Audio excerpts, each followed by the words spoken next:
আমার বাড়িতে একজন আছেন যিনি চকলেট খেতে ভালোবাসেন। তিনি কি আপনার ওয়াইফ? আপনার ওয়াইফ চকলেট খেতে খুব ভালোবাসেন, তাই না? অ্যাকচুয়ালি একটা খুব বড় মিসঅ্যাপ হয়ে গেছে, জানেন তো। এনিওয়ে যশ, চল, আমাদের গাড়িতে উঠতে হবে তো। কত দেব? 100 টাকা। দাদা দাদা বলছি যে আপনার ওয়াইফকে নিয়ে আপনার খুব সুখের সংসার, তাই না? না আসলে কি বলুন তো, আমারও সেম আপনার মতনই ছিল। আমারও আমার ওয়াইফকে নিয়ে খুব খুব সুখের সংসার ছিল। আমরা হাসি খুশি ছিলাম, সব কিছু ঠিক ছিল। মাঝখান থেকে সব কেমন যেন ওলট পালট হয়ে গেল। I'm so sorry to hear that. But trust me, সব ঠিক হয়ে যাবে। মনে জোর রাখুন। Everything's gonna be all right. আমরা এটাই বলছি ওকে, বোঝানোর চেষ্টা করছি যে একটু মনের জোরটা রাখতে হবে। আসলে কি বলুন তো, খুব বড় একটা ধাক্কা গেছে ওর উপর দিয়ে, হয়তো সেটা এখনো মেনে নিতে পারছে না। যাই হোক, very sorry, very sorry. No, that's okay. নমস্কার। না দাদা, এক সেকেন্ড বলছি, একটা রিকোয়েস্ট ছিল আমার। আপনি না আপনার ওয়াইফকে বলবেন এই চকলেটগুলো যেন আপনার সামনে খায়। আসলে কি বলুন তো, আমার ওয়াইফ না কোনোদিনও আমার সামনে চকলেট খেত না। অনেক ঝগড়া হয়েছে তার জন্য আমাদের মধ্যে, অনেক বকাবকি করেছে ওকে আমি চকলেট কিনে দিতাম, বুঝলেন? এক মুঠো চকলেট কিনে দিলাম, তারপর জোর জবরদস্তি আমি একটা ওর মুখে ঢুকিয়ে দিতাম। ও খেতে চাইতো না, একটাও চকলেট খেতে চাইতো না, সব চকলেটগুলো বিলিয়ে দিত সবার মধ্যে।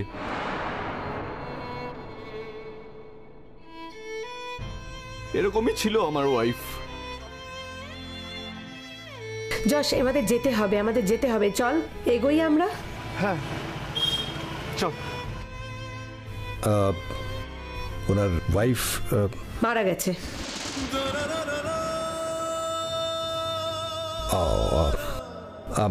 I'm so sorry. I'm really sorry to hear that. Okay, bye. Bye. চল যশ, চল।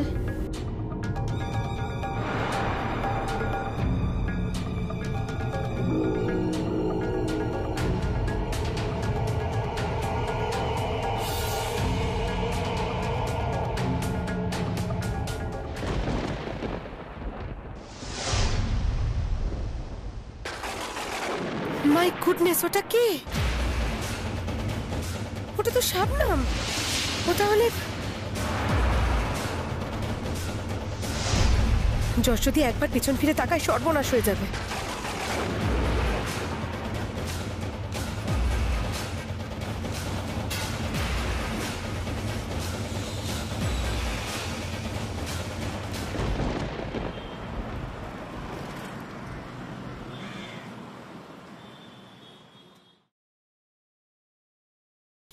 এ কি, তুমি চা করে আনলে নাকি?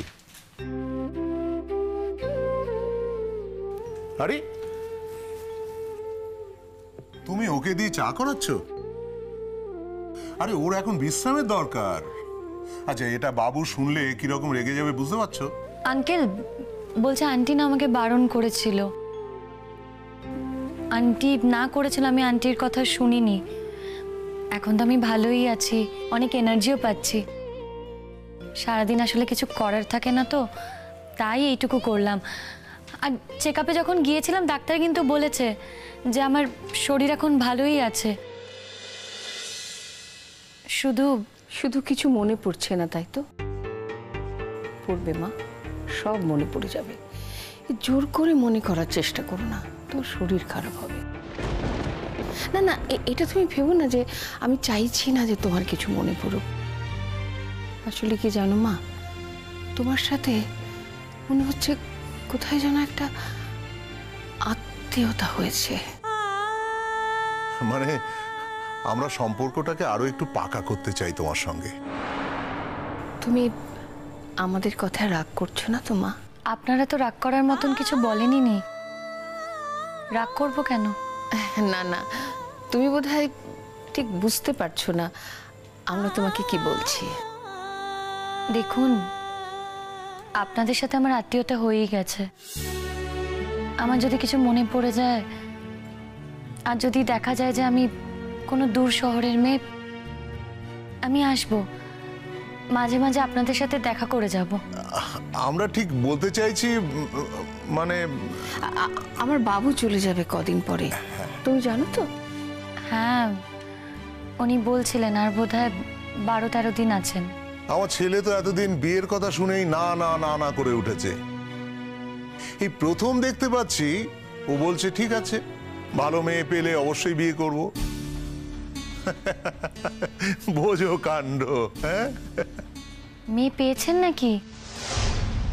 বিয়ে দিয়ে দেবেন? ভালো কথা তো। একটা মনের মতো মেয়ে পেয়েছি মা। খুব ভালো কথা। যদি এর মধ্যেই বিয়ে দেন আমিও পার্টিসিপেট করতে পারবো। আরে তোমাকে তো অংশ নিতেই হবে, তুমি ছাড়া বিয়েটা হবে কি করে শুনি? একদম ঠিক বলেছ।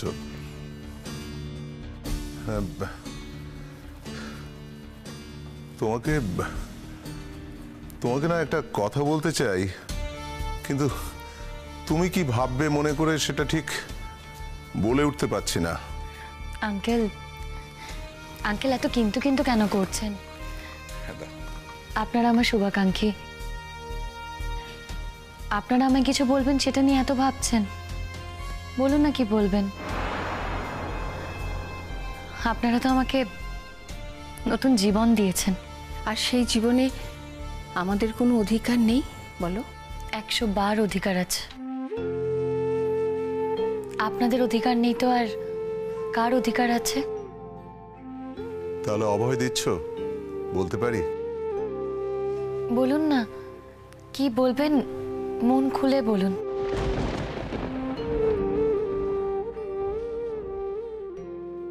আসতে পারি?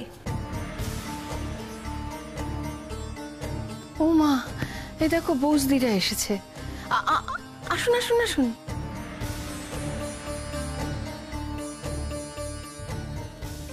বসুন বসুন, আপনারা বসুন।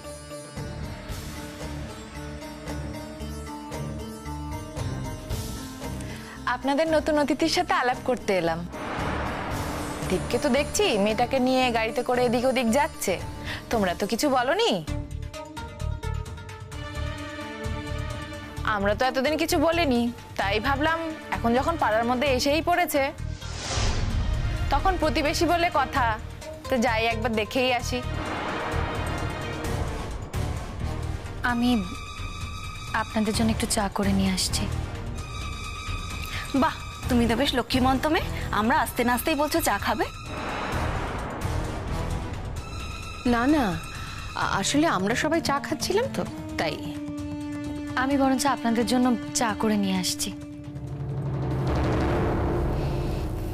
আচ্ছা, শুনলাম আপনারা নাকি ওকে কুড়িয়ে পেয়েছেন।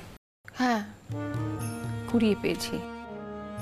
আসলে একটা অ্যাক্সিডেন্টে মেয়েটি সমুদ্রের পাড়ে পড়েছিল, সেখান থেকে আমরা মানে বাবু তুলে এনে ওকে চিকিৎসা করছে, ওকে সুস্থ করে তোলার চেষ্টা করছে। শুনলাম কিছু নাকি মনে টনে পড়ছে না মেয়ের। হ্যাঁ, এই কথাগুলো আমরা ওর সামনে আলোচনা করতে চাই না, তবে বাবু বলেছে ও তাড়াতাড়ি ঠিক হয়ে যাবে, সেটাই আমাদের ভরসা। জানা নেই শোনা নেই কার বাড়ির মেয়ে তুলে এনেছেন, পরে যদি কোনো ঝামেলা হয়? ঝামেলা যদি হয় তো সেটা আমরা বুঝবো, আপনাদের তো বুঝতে হবে না। তো আপনাদের কিসের চিন্তা? না না, ওইরকম ভাবেও কথাটা বলেনি। আজকাল তো কত রকম কিছুই হয়। হয়তো মেয়েটার উপর অত্যাচার করে কেউ ফেলে রেখেছিল। ওর সব রকম মেডিকেল টেস্ট হয়ে গেছে। আপনারা যে ধরনের মিন করছেন সেরকম কিছু ঘটেনি। মেয়েটাকে ছেলের বউ করবেন নাকি দাদা? খুব যে ওর পক্ষ টেনে কথা বলছেন। অমন সৌভাগ্য যদি আমাদের হয় তাহলে তো আমরা ধন্য হয়ে যাব। আমার তো মনে হয় মা লক্ষ্মী স্বয়ং হেঁটে আমাদের বাড়িতে এসেছেন। মেয়েটি যে কত ভালো ওর সঙ্গে আমরা আছি তো, সেটা খুব বুঝতে পারছি। হ্যাঁ, দীপেরও বিয়েটা হয়ে যায় তাহলে। এতদিন ধরে তো বিদেশে আছে, বিয়েটা তো করছে না। আমরা তো প্রথম প্রথম ভাবতাম এখানে মেম বিয়ে করে রেখে দিয়েছে, কিন্তু এতদিনও যখন মেম সাহেবকে দেখতে পাইনি তখন ধরেই নিচ্ছি যে ও মেম সাহেবকে বিয়ে করেনি। তা যদি একটা বাঙালি মেয়ের সাথে বিয়ে হয়, তা বাঙালিই তো, কথা তো বাংলা ভাষাতেই বললো, বাঙালিই তো মনে হচ্ছে, তো জাত ধর্ম কি আছে? ওসব আমরা কিচ্ছু মানি না।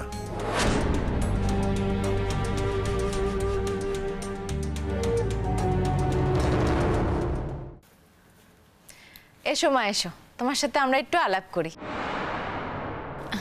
আগে চাটা খেয়ে নিন, এই নিন। কি জানেন, এই ধরনের কাজ ওর এখন করাই উচিত নয়, মানে আমরা করতে দিই না আর কি। আপনারা এসছেন তাই ভদ্রতা করে চাটা করে নিয়ে এসেছি, এখন ওর বিশ্রামের প্রয়োজন। একটু কথা বললে কি হবে? আচ্ছা, তোমার কি আমাদের সাথে একটু কথা বলতে ইচ্ছে করছে না? না না, বলুন না কি বলবেন, কিন্তু কি বলুন তো, পুরনো কোনো কথাই না আমার আর মনে নেই। আমি আমার স্মৃতিশক্তি হারিয়েছি, তাই পুরনো কোনো কথা যদি আমাকে জিজ্ঞেস করেন আমি কিন্তু বলতে পারবো না। তোমার নাম কি? আমার জন্মসূত্রে নামটা যদি আমি বলতে পারতাম তাহলে তো আমি এটাও বলতে পারতাম আমি কে, কোথা থেকে এসেছি। আমার সেই সব কিছুই মনে নেই। তবে হ্যাঁ, এই বাড়ি থেকে আমাকে একটা নাম দেওয়া হয়েছে, অপরাজিতা। আপনারা আমাকে সেই নামেই ডাকবেন। তোমার কি কিচ্ছু মনে নেই? আচ্ছা, তুমি গান জানো? গান? না। তাহলে তুমি কি জানো? সেলাই ফেলাই জানো? সেটাও জানি না। তা আজকাল তো অনেক মেয়েরাই নাচে, তুমি কি নাচতে পারো? নাচ?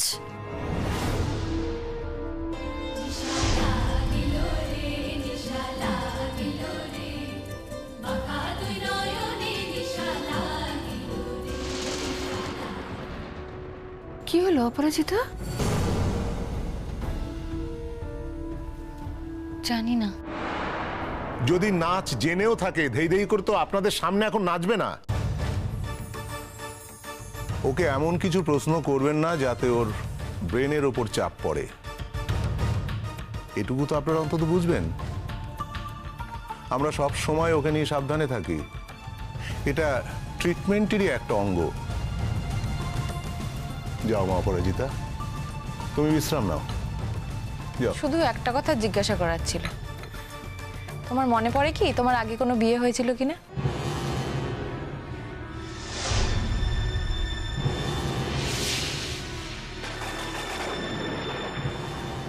না। আবার সেই পুরনো কথাগুলো জিজ্ঞাসা করছেন? প্লিজ দয়া করে এসব কথা ওকে জিজ্ঞাসা করবেন না, আমার বাবু শুনলে কিন্তু ভীষণ রেগে যাবে। এসব কথা জিজ্ঞাসা করা বারণ, আমরাই কেউ ওকে কিছু জিজ্ঞাসা করি না। আমাদের ধারণা ওর যখন মনে পড়বে তখন ওর সব কথা নিজেই বলবে। তবে এটা আপনাদের বলছি, ওর বিয়ে হয়নি। ওর যদি বিয়ে হতো তাহলে ওর স্মৃতিতে সিঁদুর থাকতো, হাতে শাখা পলা থাকতো।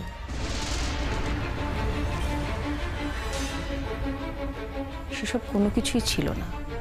আর তাছাড়া কি বা এমন বয়স হয়েছে ওর?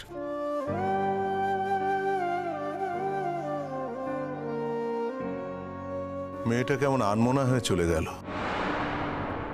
এখন ও হয়তো এমন কিছু মনে করার চেষ্টা করবে যেটা ওর ব্রেনের পক্ষে হবে মারাত্মক।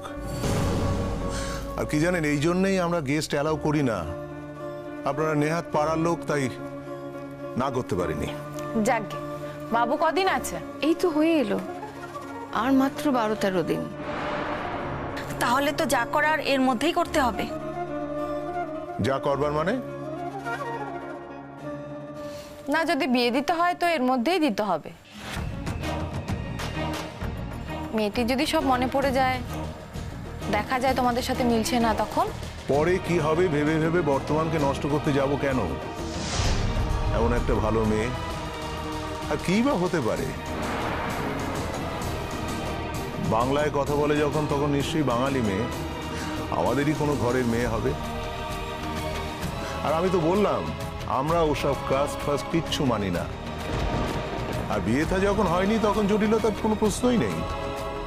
ও যদি রাজি থাকে আমার ছেলের সঙ্গে ওর বিয়ে দেবো, ব্যাস।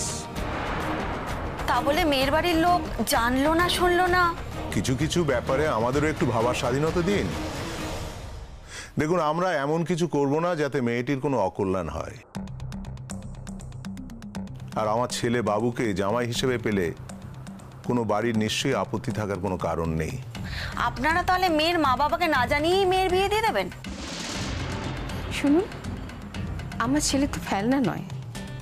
আমার ছেলের মতো ছেলেকে জামাই হিসেবে পেতে অনেক বাবা মারই কিন্তু আকাঙ্ক্ষা থাকবে।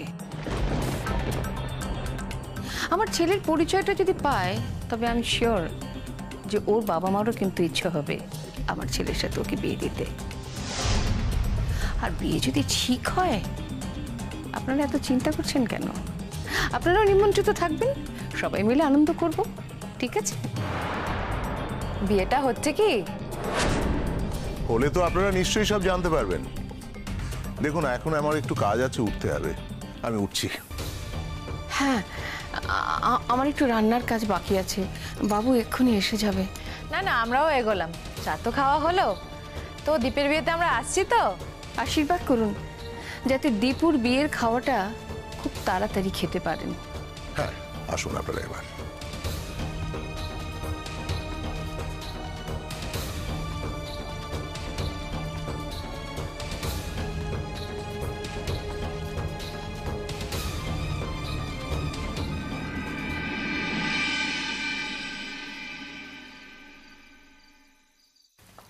এ নাও দিদি ভাই।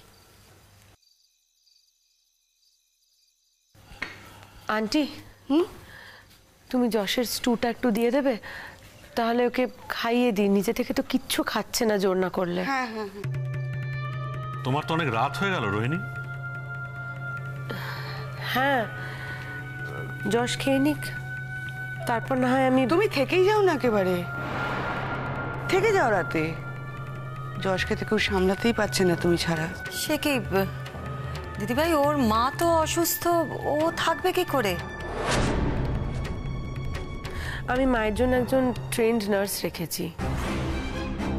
আমি না পেরে উঠছিলাম না আসলে, হসপিটাল, বাড়ি, মাকে সামলানো। এখন খানিকটা যশের সঙ্গে আমাকে থাকতে হচ্ছে, এতটা সময় আমি বার করতে পারছিলাম না।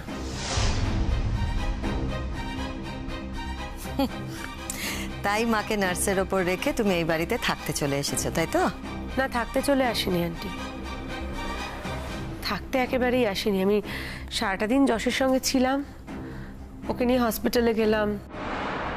হসপিটালেও তো মন দিয়ে কাজকর্ম করতে পারছে না ঠিক করে, ভুল হয়ে যাচ্ছে। এভাবে যদি কন্টিনিউড হয় তাহলে ওর চাকরিটা তো চলে যাবে। আর একবার যদি চাকরি ক্ষেত্রে ব্যাড রেপুটেশন তৈরি হয়ে যায় না, অন্য জায়গায় চাকরি পেতে কিন্তু ওর জন্য খুব চাপ হবে, অসুবিধে হবে। রোহিণী প্লিজ, তুই তুই বাড়ি যা, এখন অনেক রাত হয়ে গেছে। তুই বাড়ি খেয়ে নে তুই, তারপর চলে যাব। না না, এত রাতে শোনো, মাঝরাতে ও যদি আবার কান্নাকাটি শুরু করে, কে ওকে সামলাবে বলো তো? ও তো মেয়েটাকে ভুলতেই পারছে না। ভোলার অবশ্য কথাও নয়, সেটাও ঠিক। মা, মা ওকে আটকেও না মা, প্লিজ ওকে ওকে বাড়ি যেতে দাও। আমার কষ্টটাকে আমাকে নিজেকে মেনে নিতে হবে মা। তোর কষ্টটা কি দেখতে আমার খুব ভালো লাগবে যশ? বাড়ির কারোর ভালো লাগবে কি? এই যে মুখটা নিয়ে ঘুরে বেড়াচ্ছি, সেটা দেখতে বাড়ির সকলের বুঝি খুব ভালো লাগছে? আমি তো না হয় পরের মেয়ে, ছেড়েই দে। পর বলো না নিজেকে, তুমি আমাদের বড় আপন, বড় কাছের। হ্যাঁ, একটা দুর্বিপাকে অনেক কিছু ঘটে গেছে ঠিকই, তাই বলে। আর দেখো, যে মানুষটা চলে গেছে সে তো আর আসবে না, আর যে রয়েছে। তুমি ঠিক কি বলতে চাইছো বৌদি?